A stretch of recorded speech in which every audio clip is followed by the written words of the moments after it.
بسم اللہ الرحمن الرحیم۔ السلام علیکم دوستو، آج ہم بات کریں گے بھارت کے اندر جو فارمر موومنٹ چل رہی ہے، کسانوں کی تحریک زور شور سے چل رہی ہے، اس تحریک کے کیا محرکات ہیں، کسانوں نے یہ تحریک کیوں شروع کی اور اتنے بڑے پیمانے پر بلکہ پوری دنیا میں جو کسان ہیں اکٹھے ہو کر وہ بھارتی کسانوں کے ساتھ اظہار یکجہتی کر رہے ہیں۔ تو اس کا پس منظر کچھ یوں ہے کہ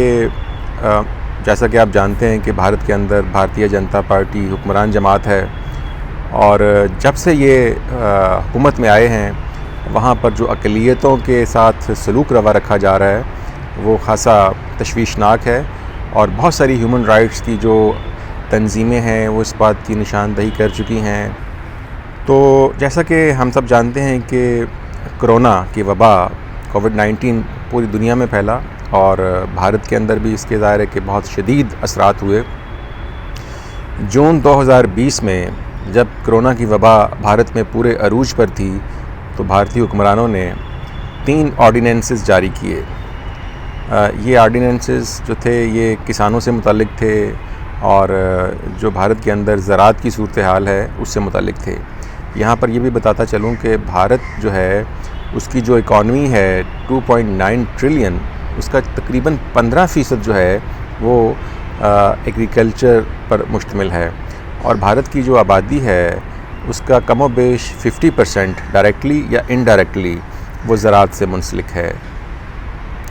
تو جون میں بھارتی حکومت نے 3 آرڈیننس جاری کیے، اور جیسے ہی یہ کسانوں تک بات پہنچی اور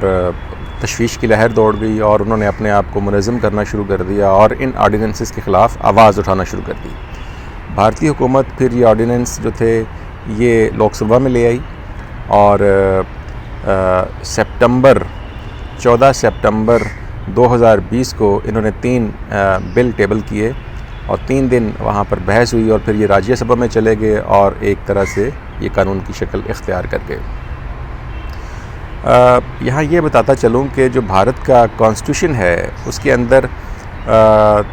پاکستان کے آئین کی طرح 3 طرح کے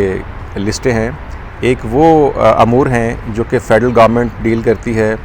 دوسرے وہ ایشوز ہیں جو وہاں کی سٹیٹس یا صوبے آپ کہہ لیں یا سٹیٹس کہہ لیں ان کے دائرے اختیار میں آتے ہیں، اور تیسری کانکریٹ لسٹ ہے۔ تو یہ جو زراعت ہے، ایگریکلچر ہے، یہ اسٹیٹ کا ہے، یہ یونین کی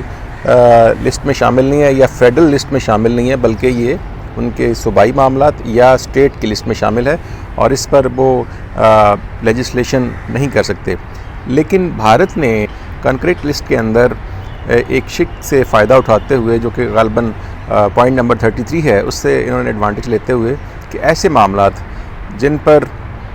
جو قومی نوعیت کے ہیں اور قومی اہمیت کے ہیں اس پر فیڈرل گورنمنٹ بھی قانون سازی کر سکتی ہے۔ اس پر کسانوں نے اپنے آپ کو منظم کیا اور تحریک کی شکل اختیار کر گئی، یہ ساری جو احتجاج تھا، اور پچھلے تقریباً 1 مہینے سے یہ تحریک جو ہے یہ خاصی شدت اختیار کر چکی ہے۔ اس وقت کی جو رپورٹس ہیں ان کے مطابق بھارت کے اندر تقریباً 30 لاکھ جو فارمرز ہیں وہ اس تحریک کا حصہ بن چکے ہیں، جن میں خاص طور پر پنجاب کے جو سکھ برادری ہے، اسی طرح ہریانہ کے اندر، دہلی کے اندر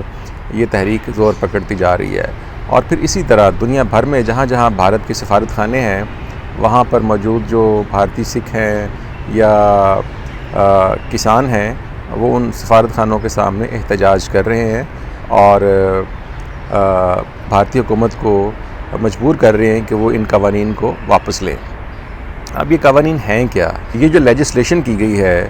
اس کے تحت اب جو کارپوریٹ سیکٹر ہے، یہ جو ملٹی نیشنل کمپنیاں ہیں، یہ کسانوں سے براہ راست ان کی اجناس خریدنے کی کوشش کریں گی، اور جو حکومتی شیلٹر تھا کسانوں پر یا حکومت کی سطح پر جو ان کو ایک تحفظ حاصل تھا، ایک ضمانت دی گئی تھی کہ کم از کم ان کی جو اجناس ہیں اس سطح پر پرچیز کر لی جائیں گی، اب وہ ختم کر دیا گیا۔ اب اوپن مارکیٹ کر دیا گیا ہے، یہ ملٹی نیشنل کمپنیاں ان سے خریدیں نہ خریدیں، ان کو بر وقت پیمنٹ کریں نہ کریں، جس سے کسانوں کے اندر ایک تشویش کی لہر دوڑ گئی ہے۔